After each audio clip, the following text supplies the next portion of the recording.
Welcome to burning topic. ఎన్నికల ముంగిట్లో ముస్లిం voter ఎటువైపు? తెలుగు రాష్ట్రాల్లో ఇప్పుడు ఇదే ప్రశ్న రాజకీయ పార్టీలకు పూనకాలు తెప్పిస్తోంది. ఏపీలో ముస్లింలు ఏ పార్టీతో కలిసి వెళ్తారు? కూటమిలో బీజేపీ ఫ్యాక్టర్ వాళ్లను భయపెడుతోందా? జగన్ తోటే సిద్ధం అంటూ హిస్టరీని రిపీట్ చేస్తారా? ఇక తెలంగాణలో ముస్లిం ఓటర్లు కారు దిగుతున్నారా? చెయ్యెత్తి జై కొడుతున్నారా? డీటెయిల్గా చూద్దాం ఇవాల్టి బర్నింగ్ టాపిక్ లో.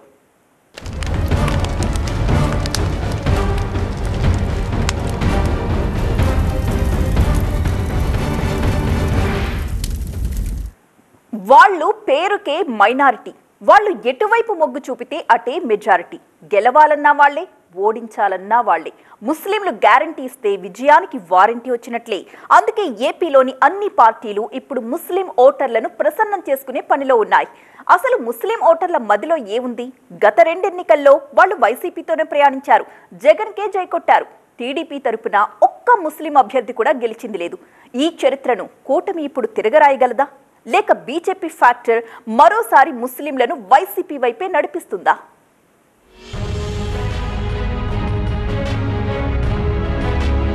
ఏపీలో ఎన్నికల యుద్ధం, వాళ్ళంతా సిద్ధం. పేరుకే మైనారిటీ, వాళ్ళ ఓట్లతోనే మెజారిటీ. పేటు ఎవరికి, ఓటు ఎవరికి? Minority guarantee. అవును, వాళ్ళ ఓట్లు కీలకం. ఎన్నికల్లో విజయానికి 6 మెట్లు కాదు, 7వ మెట్టు కూడా ఉంది. అదే ముస్లిం మైనారిటీ మెట్టు. వాళ్ళు ఎవరికి గ్యారంటీ ఇస్తే వాళ్ళ విజయానికి వ్యారంటీ వచ్చినట్లే. ఏపీలో ఇప్పుడు బీపీ తెప్పిస్తోన్న ఎన్నికల సంగ్రామం జరుగుతోంది.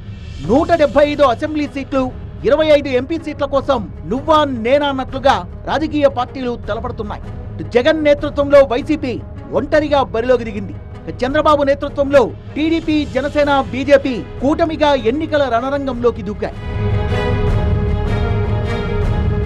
ఏపీలో అన్ని పార్టీలు ముస్లిం మైనారిటీ మంత్రాన్ని జపిస్తున్నాయి. ముస్లిం ఓటర్ల మదిలో ఏముంది? వాళ్ళు ఈసారి ఏ పార్టీకి పట్టం కట్టనున్నారు? ఎందుకంటే ముస్లింలు ఎటువైపు ఉంటే విజయం అటువైపే ఉంటుందని చెప్తారు. ముస్లిం ఓటర్లు గంపగుత్తగా ఓట్లేస్తారు కాబట్టి వాళ్లను ప్రసన్నం చేసుకుంటే విజయబావుట ఎగరేసినట్లే అని రాజకీయ పార్టీలు నమ్ముతాయి. ఏపీలో ఎన్నికల నేపథ్యంలో ముస్లింల ఓట్లు ఇప్పుడు కీలకంగా మారాయి. అసెంబ్లీ ఎన్నికలకు సంబంధించి ముస్లింలకు 7 సీట్లను కేటాయించింది వైసీపీ. టీడీపీ 3 సీట్లు కేటాయించగా జనసేన, బీజేపీ ముస్లిం మైనారిటీ అభ్యర్థులకు 1 సీటు కూడా కేటాయించలేదు. ఏపీలో 61 అసెంబ్లీ స్థానాల్లో ముస్లిం ఓటర్ల ప్రభావం గణనీయంగా ఉంటుంది. ఒక్కో నియోజకవర్గంలో సుమారుగా 20,000 నుంచి 60,000కు పైగా ముస్లింల ఓట్లుంటాయి. 29 స్థానాల్లో గెలుపోటముల్ని ముస్లింలే నిర్ణయిస్తారు. మరో 32 నియోజకవర్గాల్లో ముస్లిం ఓటర్లు డిసైడింగ్ ఫ్యాక్టర్ గా ఉంటారు. అనేక అసెంబ్లీ స్థానాల్లో 2 నుంచి 5,000 ఓట్ల మెజార్టీతో బయటపడే అభ్యర్థులు ఉంటారు. అలాంటప్పుడు ఒక్కో నియోజకవర్గంలో గణనీయ సంఖ్యలో ఉండే ముస్లిం ఓటర్లు ఎంత కీలక పాత్ర పోషిస్తారో ఈజీగా అర్థం చేసుకోవచ్చు. వైపు హిందూపూర్, కడప, నంద్యాల, నర్సరావుపేట, నెల్లూరు, ఒంగోలు, రాజంపేట, కర్నూలు ఇలా 8 పార్లమెంట్ స్థానాల్లో ముస్లిం ఓటర్లు గణనీయమైన ప్రభావాన్ని చూపిస్తారు. ఏపీలో ముస్లింలు మెజార్టీ ఓటర్లుగా ఉన్న అసెంబ్లీ స్థానాల్లో 1 సీటును కూడా గత 2 ఎన్నికల్లో టీడీపీ గెలవలేదు. 2014, 2019 ఎన్నికల్లో టీడీపీ తరపున 1 ముస్లిం అభ్యర్థి కూడా ఎమ్మెల్యేగా ఎన్నికవ్వలేదు. 2014, 2019లో గెలిచిన ముస్లిం అభ్యర్థులు అందరూ వైసీపీకి చెందిన వాళ్లే. అంటే ఆ సామాజిక వర్గం వైసీపీతో ఎంతలా పెనవేసుకుపోయింది అనేది స్పష్టమవుతోందంటున్నారు విశ్లేషకులు.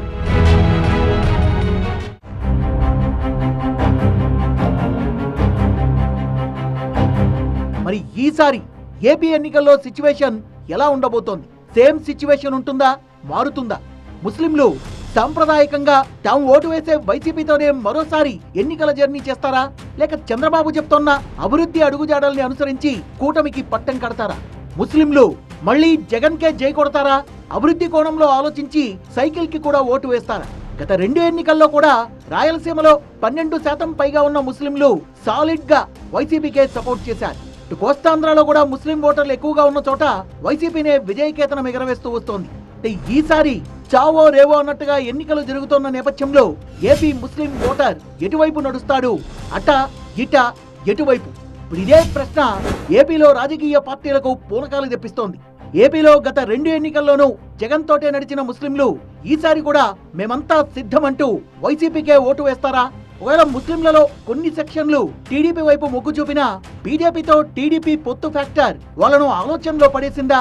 బీజేపీని వ్యతిరేకించే ముస్లింలు గతంలో మాదిరిగానే 100కు 100% జగన్ వైపే మొగ్గు చూపుతున్నారనే అభిప్రాయం గట్టిగానే వినిపిస్తోందంటున్నారు విశ్లేషకులు. వాళ్ళ కమ్యూనిటీకి ఏదైతే కావాలో వాళ్ళ చరిత్ర ప్రకారంగా వాళ్ళ ఫ్యూచర్ వాళ్ళు ఆలోచించుకునేది, డెమోక్రసీలో బలం ఎలా పెంచుకుందాం, మనకు ఎలా రక్షణ వస్తుంది, ఎలా చేయాలి, ఈ గేమ్ ఆఫ్ పాలిటిక్స్ ఎలా ఆడాలి, వాళ్ళ దాంట్లో కూడా ఎక్స్పర్ట్స్ మిగతా కమ్యూనిటీస్లో లాగా ఆంధ్రప్రదేశ్లో కూడా మైనారిటీస్ ఒక కన్ను, నేషనల్ పాలిటిక్స్ ఎలాగున్నది, నేషనల్గా వాళ్ళు మైనారిటీస్ ఏం చేస్తున్నారు అది కూడా చూసి వేస్తారు. ఇక్కడ ఎంత చేసినా ఒక ముఖ్యమంత్రి ఒక నాయకుడు ఎంత పాపులర్గా ఉన్నదా పార్టీ ఉన్నదా అది పక్కన పెట్టి వేరే దృష్టితో ఓటేసే అవకాశం కూడా ఉండాలి. ఏపీ ముస్లింలపై దివంగత వైఎస్ రాజశేఖర రెడ్డి ఫ్యాక్టర్ ఇప్పటికీ బలంగానే ఉందనే అభిప్రాయం వినిపిస్తోంది, కనిపిస్తోంది.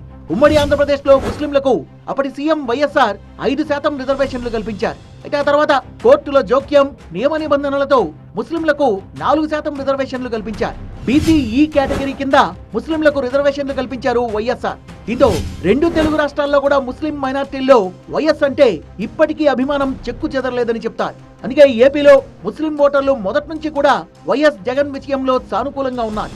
మైనార్టీ ఓట్లు వైసీపీకి పెద్ద ఎత్తున పోలరైజ్ అవుతున్నాయి. దీనికి తోడు సీఎం జగన్ కూడా ముస్లింలకు పలు పథకాల్ని అమలు చేస్తున్నారు. సమాజంలో మిగతా వర్గాలకిచ్చే పథకాలతో పాటు ఇమాంలకు 5,000, మౌజన్లకు 3,000 చొప్పున గౌరవ వేతనమిస్తోంది జగన్ సర్కార్. హజ్ యాత్రికులకు ఆర్థిక సాయం అందజేస్తోంది ఏపీ ప్రభుత్వం. మదర్సాల్లో చదివే చిన్నారులకు మధ్యాహ్న భోజన పథకాన్ని వర్తింపజేస్తున్నారు. మదర్సాల్లో చదువుకునే విద్యార్థులకు కూడా అమ్మఒడి, విద్యా దీవెన పథకాలు అమలవుతున్నాయి. ఏపీలో అన్ని వర్గాలకు అందిస్తున్నట్లే ముస్లిం కుటుంబాలకు కూడా అమ్మఒడి, రైతు భరోసా, చేయూత, 0 వడ్డీ, ఆరోగ్యశ్రీ, ఆరోగ్య ఆసరా, గోరుముద్ద, సంపూర్ణ పోషణ పథకాలు అందుతున్నాయి. వీటికి తోడు టెన్షన్ గా పింఛన్ కూడా అందుతోంది. వీటితో పాటే అర్హులకు ఇళ్ల పట్టాలు, ఇళ్లు కట్టించి ఇవ్వడం వంటి కార్యక్రమాల్ని జగన్ సర్కార్ పెద్ద ఎత్తున చేస్తోంది. షాదీ తోఫాలో భాగంగా ముస్లింలలో పేదింటి ఆడపిల్లలకు వివాహం సమయంలో ₹1,00,000 నగదు అందిస్తోంది జగన్ సర్కార్. వీటన్నింటికి తోడు ఈసారి ఏపీ ఎన్నికల్లో బీజేపీ ఫ్యాక్టర్ కూడా ఉంది. అదే కూటమిని కలవరపెడుతోందా? కూటమిలోకి బీజేపీ రావడం అడ్వాంటేజ్ అని టీడీపీ అధ్యక్షుడు చంద్రబాబు భావిస్తున్నారు. కానీ డిసడ్వాంటేజ్ కూడా అంతే ఉంటుందని విశ్లేషకులు చెప్తున్నారు. గతంలో కూడా చంద్రబాబు 3 సార్లు బీజేపీతో పొత్తు పెట్టుకున్నారు. ఆ తర్వాత తెగదెంపులు చేసుకున్నారు. పైగా బీజేపీతో పొత్తు పెట్టుకుని చారిత్రక తప్పిదం చేశాను అని చంద్రబాబు చాలా గట్టిగా చెప్పారు. 2019 ఎన్నికల సమయంలో ముస్లింలను ఉద్దేశించి ఆయన ఈ మాటల్ని పదే పదే చెప్పారు.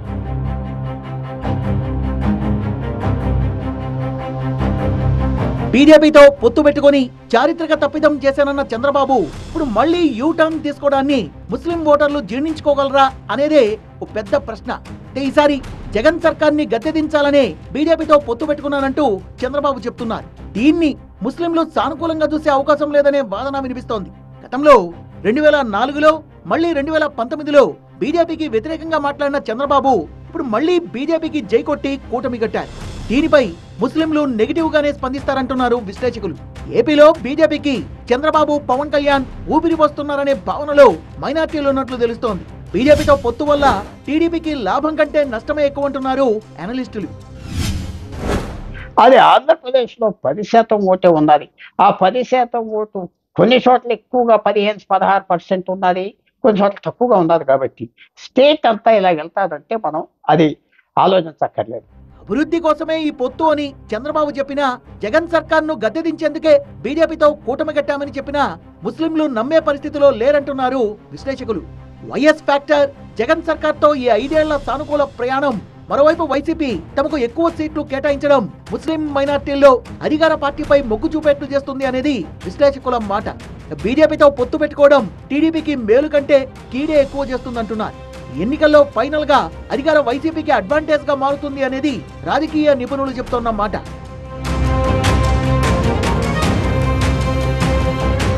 తెలంగాణ ఎంపీ ఎన్నికల్లో ముస్లిం ఓటర్లు ఎటువైపు? గులాబీనా, హస్తమా? ఇప్పుడు ముస్లిం ఓటర్ డైలమాలో ఉన్నాడా? రాష్ట్రంలో దాదాపు సగం ఎంపీ సీట్లలో ముస్లిం ఓట్లే డిసైడింగ్ ఫ్యాక్టర్. అయితే తెలంగాణలో బీజేపీ పుంజుకుంటున్న సమయం, బీఆర్ఎస్ బలహీన పడుతున్న కాలం, కాంగ్రెస్ తో మజ్లిస్ చెలిమి చేస్తున్న సమయం ఇది. సరిగ్గా ఈ సమయంలో ముస్లింలు ఏ గట్టునుంటారు? బీఆర్ఎస్ గట్ట, కాంగ్రెస్ గట్ట? ఎంఐఎం ప్రభావంతో ముస్లింలు కారు దిగి షేక్ హ్యాండ్ ఇవ్వబోతున్నారా? తెలంగాణలో కూడా ముస్లింల జనాభా పెద్ద సంఖ్యలోనే ఉంటుంది. ఎన్నికల్లో భాగంగా చాలా ఎంపీ సీట్లలో ముస్లింలు గణనీయమైన ప్రభావాన్ని చూపిస్తారు. తెలంగాణలో ముస్లింల జనాభా 13% దాకా ఉంటుందని ఓ అంచనా. తెలంగాణలో 17 ఎంపీ సీట్లలో హైదరాబాద్, సికింద్రాబాద్, కరీంనగర్, నిజామాబాద్, ఆదిలాబాద్, చేవెళ్ల, మహబూబ్ నగర్ లోక్సభ స్థానాల్లో అభ్యర్థుల తలరాతను ముస్లిం ఓటర్లే డిసైడ్ చేస్తారు. హైదరాబాద్ ఎంపీ సీట్ అయితే ఎంఐఎం పార్టీకి కంచుకోట. అక్కడ నుంచి ఎంపీగా ఆ పార్టీ అధినేత అసదుద్దీన్ ఓవైసీ వరుసగా గెలుస్తున్నారు. తెలంగాణలో మొన్నటిదాకా ఎంఐఎం, బీఆర్ఎస్ పార్టీలు దోస్తు మేరా దోస్త్ అంటూ డ్యూయెట్లు పాడుకున్నాయి. కేసీఆర్ సీఎం కావాలని కూడా అసెంబ్లీ ఎన్నికల ముందు ఎంఐఎం అధినేత అసదుద్దీన్ ఓవైసీ కోరుకున్నారు. అదైనా ఓపెన్ గానే చెప్పారు కూడా. తెలంగాణ అసెంబ్లీ ఎన్నికల ముందు బీఆర్ఎస్ తో దోస్తీ అన్న అసద్ స్వరం ఆ తర్వాత మారిపోయింది. అసెంబ్లీ ఎన్నికల్లో బీఆర్ఎస్ ఓటమి తర్వాత కాంగ్రెస్ కు చేరువైంది ఎంఐఎం పార్టీ. రేవంత్ కూడా ఎంఐఎం కి స్నేహహస్తం అందించారు. కాంగ్రెస్ కు గతంలో దగ్గరగానే ఉంది ఎంఐఎం, కానీ ఆ తర్వాత దూరంగా జరిగింది. ఇప్పుడు మళ్లీ దగ్గరైంది. సీఎం రేవంత్ రెడ్డి సాబ్, మీరు 5 ఏళ్లు పరిపాలించండి, మజ్లిస్ పార్టీ మీకు అండగా ఉంటుంది అని ఈ మధ్య అసద్ అనడం కూడా కాంగ్రెస్ ఎంఐఎం మధ్య బలపడుతున్న దోస్తీకి సంకేతంగా మారింది. और रेवंत रेड्डी साहब, आप पूरे आराम से 5 साल काम करिए. तेलंगाना की डेवलपमेंट के लिए, तेलंगाना के प्रोग्रेस और प्रॉस्पेरिटी के लिए ఎంఐఎం పార్టీ आपके साथ खड़े रहेंगी. बहुत बहुत शुक्रिया. 10 ఏళ్ల పాటు బీఆర్ఎస్ కారులో ప్రయాణించి ఇప్పుడు కారు దిగిన ఓవైసీ బ్రదర్స్ కు స్నేహస్థాన్ని అందిస్తున్నారు సీఎం రేవంత్ రెడ్డి. ఆ మధ్య సెక్రటేరియట్ లో ఎంఐఎం శాసనసభ పక్ష నేత అక్బరుద్దీన్ తో కలిసి హైదరాబాద్ అభివృద్ధిపై సీఎం రేవంత్ సమీక్షలు నిర్వహించారు. ఎంఐఎం హైదరాబాద్ ఎంపీ అసదుద్దీన్ ఓవైసీతో కలిసి రేవంత్ పలు కార్యక్రమాల్లో పాల్గొన్నారు. మొన్న అసెంబ్లీ ఎన్నికల్లో ఎంఐఎం అభ్యర్థిని ఓడించేందుకు శతవిధాలా ప్రయత్నించిన కాంగ్రెస్ నేత ఫిరోజ్ ఖాన్ ఇప్పుడు అదే ఎంఐఎం పార్టీని గెలిపించేందుకు కృషి చేస్తానంటున్నారు. ఈ ఒక్క మాటతో కాంగ్రెస్ ఎంఐఎం పార్టీల మధ్య ఫ్రెండ్షిప్ కన్ఫర్మ్ అయిపోయింది. లోక్సభ ఎన్నికల్లో హైదరాబాద్ ఎంపీ అభ్యర్థి అసదుద్దీన్ ఓవైసీని గెలిపించాలని కాంగ్రెస్ ఫిక్స్ అయింది. తమ కెప్టెన్ సీఎం రేవంత్ రెడ్డి ఇలా ఆదేశించారని చెప్పుకొచ్చారు ఫిరోజ్ ఖాన్. ముఖ్యమంత్రిగా రేవంత్ రెడ్డి పగ్గాలు చేపట్టిన నాటి నుంచి ఆయన వేస్తున్న ప్రతి అడుగు కూడా ఎంఐఎంతో దోస్తీ వైపబడింది. ఎంజీబీఎస్, ఫలక్నుమా మెట్రో కారిడార్ కు శంకుస్థాపన చేసినప్పుడు రేవంత్ రెడ్డి ఒకటంటే అసదుద్దీన్ 2 మాటలు అన్నారు. విమర్శల్లో కాదు, ఒకరిపై ఒకరు ప్రశంసలు కురిపించుకోవడంలో. అసెంబ్లీ ఎన్నికల్లో ఎంఐఎం ఓడించాలని తెగ ప్రయత్నించాం, తమ వల్ల కాలేదని స్వయంగా రేవంత్ రెడ్డి అనేశారు కూడా. असदुद्दीन ओवैसी साहब, अकबर साहब, उनके एमएलए सब जीत के आ रहे. बार बार कोई भी जितना भी कोशिश करो, मैं भी कोशिश किया हराने के लिए, मगर नहीं हो सका. वो चुनाव के समय पर कोशिश किए, मगर चुनाव खत्म होते ही मैं सोचा भाई हैदराबाद शहर को दूसरी एक लेवल पे डेवलप करना है, तो जो इलेक्टेड रिप्रेजेंटेटिव्स और एमआईएम को साथ में लेकर चलने के लिए, इसीलिए अकबरुद्दीन ओवैसी जी को मेरे साथ में, मैं लंदन टेम रिवर को देखने के लिए साथ में गए, क्योंकि मेरे से ज़्यादा जानकारी उनको है. అయితే ఎంఐఎంతో ఒట్టి ఫ్రెండ్షిప్ కోసమే ప్రయత్నించట్లేదు కాంగ్రెస్ పార్టీ. అది ఎన్నికల్లో ముస్లిం ఓటర్లపై చూపించే గట్టి ప్రభావం కోసం కూడా అని రాజకీయ వర్గాలు చెప్తున్నాయి.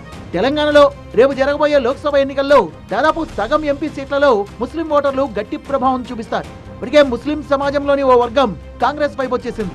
మిగిలిన వాళ్ళు కూడా ఏకపక్షంగా కాంగ్రెస్ పార్టీ వైపు రావాలంటే ఖచ్చితంగా ఓవైసీ సపోర్ట్ అవసరం. దేశవ్యాప్తంగా కూడా ఎంఐఎంతో స్నేహం కాంగ్రెస్ కు అవసరమని చెప్పాలి. అయితే కాంగ్రెస్ ఎంఐఎం దోస్తీపై బీజేపీ విరుచుకుపడుతోంది.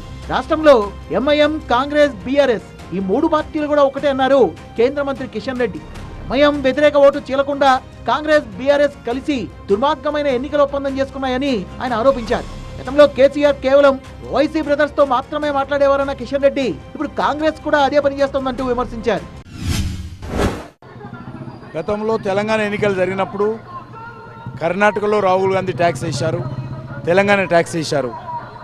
మరి ఈరోజు దేశంలో ఎన్నికలు జరుగుతున్న సందర్భంగా మనం కాంగ్రెస్ పార్టీకి ఓటేసిన పాపానికి తెలంగాణ ప్రజలు కాంగ్రెస్ పార్టీ అధికారం వచ్చినందున ఈరోజు అన్ని వర్గాల ప్రజలను, వ్యాపారస్తులను కానీ, కాంట్రాక్టర్స్తులను కానీ, రియల్ ఎస్టేట్ వ్యాపారస్తులను కానీ వచ్చి 4 నెలలు కూడా పూర్తి కాలేదు.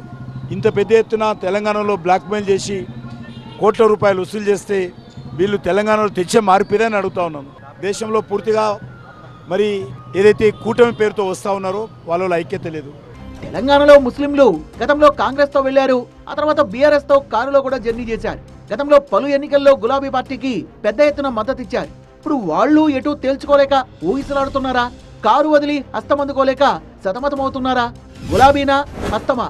తెలంగాణ ముస్లిం ఓటర్ ఇప్పుడు డైలమాలో ఉన్నాడా?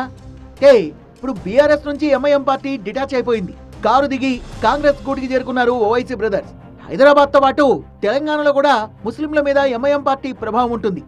ముస్లింలు కూడా సాధారణ ఓటర్లలానే ఆలోచిస్తారు. గత ఎన్నికల్లో బీఆర్ఎస్ కు ఓటు వేయమని అసదుద్దీన్ పిలుపునిచ్చినా గ్రేటర్ పరిధిలో తప్పిస్తే దాని ప్రభావం మిగిలిన తెలంగాణలో పెద్దగా కనిపించలేదంటున్నారు విశ్లేషకులు. ఇప్పుడు గ్రేటర్ తో పాటు మిగిలిన తెలంగాణ జిల్లాల్లో ముస్లింలు కాంగ్రెస్ తో కలిసి వెళ్లనున్నారా?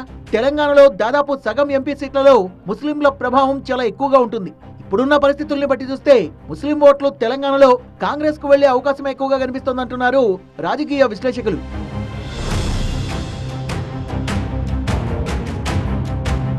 దీనికి తోడు ఇప్పటికే హైదరాబాద్ మినహా తెలంగాణలో కాంగ్రెస్ కు ముస్లిం మైనార్టీల ఓట్లు పెద్ద సంఖ్యలోనే వచ్చాయి. ఇప్పుడు కాంగ్రెస్ కు మజ్లిస్ పార్టీ మద్దతిస్తోంది. ఈ పరిణామాలన్నింటి నేపథ్యంలో ఈసారి లోక్సభ ఎన్నికల్లో తెలంగాణలో ముస్లిం ఓటర్లు పెద్ద ఎత్తున కాంగ్రెస్ హస్తాన్ని అందుకునే అవకాశాలు కనిపిస్తున్నాయనేది విశ్లేషకులు చెప్పే మాట. కాంగ్రెస్ ఎంఐఎం పార్టీల దోస్తీ తర్వాత హైదరాబాద్ తో పాటు తెలంగాణలో కూడా ఈక్వేషన్స్ మారాయంటున్నారు పొలిటికల్ పండిట్స్. తెలంగాణలో ఈసారి ముస్లింలు పెద్ద ఎత్తున కాంగ్రెస్ వైపు చూస్తున్నారని చెప్తున్నారు. వైపు తెలంగాణలో బీజేపీ పుంజుకుంటున్న వేళ సహజంగానే బలమైన సెక్యులర్ పార్టీ వైపు ముస్లిం ఓటర్లు మొగ్గు చూపుతారు. ఇటు బీజేపీ బలపడుతున్న సమయం, ఇటు బీఆర్ఎస్ బలహీనపడుతున్న సందర్భం. దీంతో నేచురల్ గానే కాంగ్రెస్ వైపు ముస్లింలు పయనిస్తున్నారనే సంకేతాలు అందుతున్నాయంటున్నారు విశ్లేషకులు. సో ఈసారి ముస్లింల ఓట్లు బీఆర్ఎస్ కాంగ్రెస్ పార్టీల మధ్య చీలిపోయే అవకాశం లేదని, పార్లమెంట్ ఎన్నికల్లో తెలంగాణలో ముస్లింలు కాంగ్రెస్ కు పెద్ద సంఖ్యలో ఓటు వేసే అవకాశం ఉందని రాజకీయ నిపుణులు చెప్తున్నారు.